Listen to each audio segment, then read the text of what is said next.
The Vietnamese people were just warm and wonderful. Um, and it was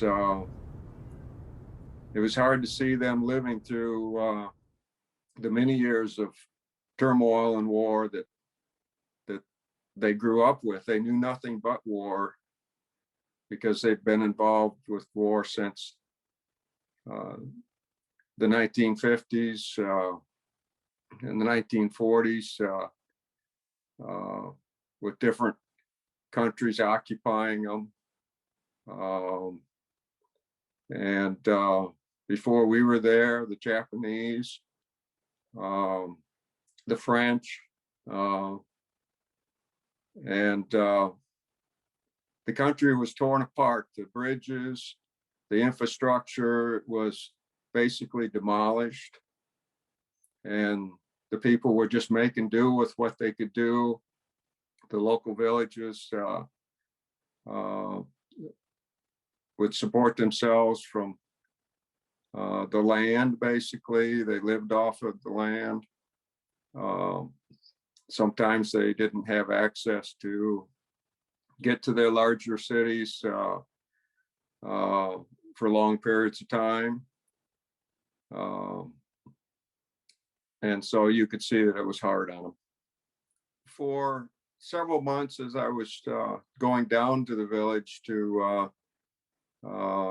get ice and to do other things and go to the orphanage, a lot of my conversations were there were some nuns, Catholic diocese that ran the orphanage, and we'd spend a little time talking with them, and they'd let us go in to the classroom and talk to the kids occasionally and give them certain things that we may have to kind of help them in their education. And that was always touching, and kids always loved to see us come because we would bring candy and this and that, and so the minute we drove in, they would perk up and be hanging out the windows, and it was great. And there was one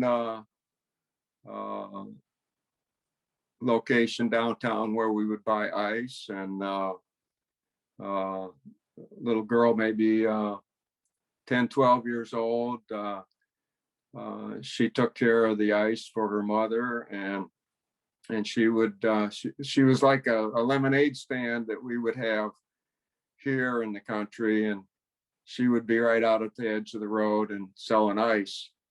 And she'd have this little wooden box, and it was filled with sawdust and ice, and she'd see us coming, and she would immediately open the box and start cleaning off the sawdust and getting a chunk of ice ready for us. I would talk to her because she was a kind of a contact for me with the villagers, because she would talk more English as a child than her parents. And so she would understand. And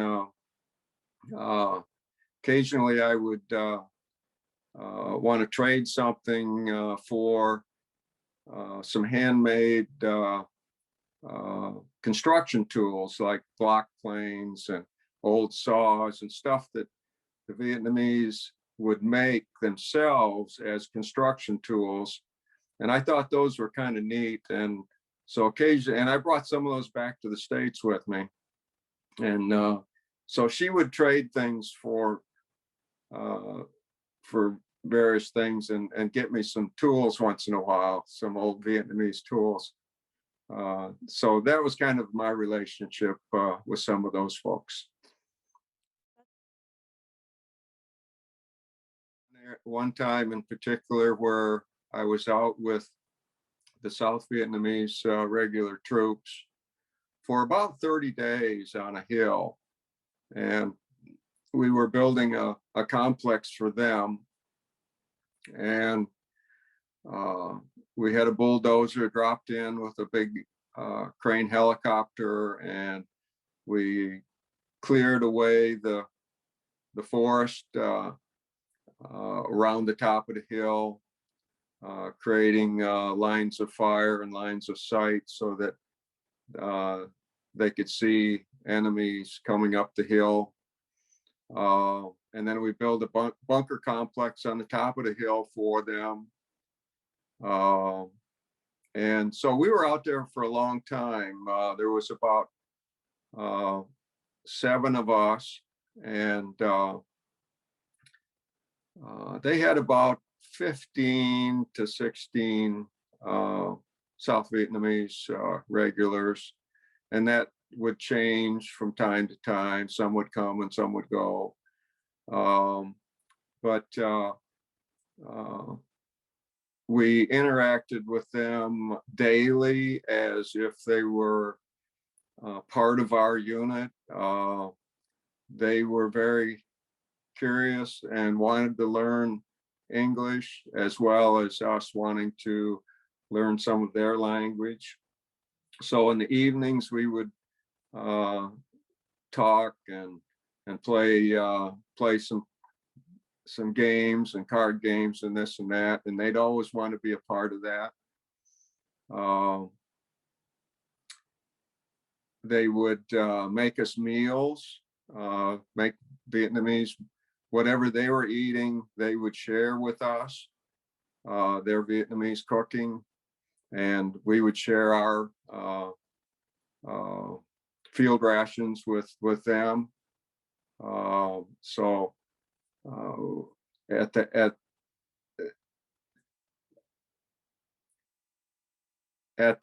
end, when we left,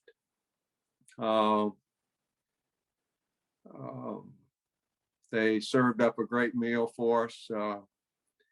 It was almost like something we would experience here as Thanksgiving dinner, with all the trimmings and everything. And where they came up with all of this stuff out there in the field, I still don't know, but they wanted to make it a memorable dinner for us, and they really did. And so you could tell that they appreciated what we did for them. And they were putting up a good fight, but they like us, they were not going to win.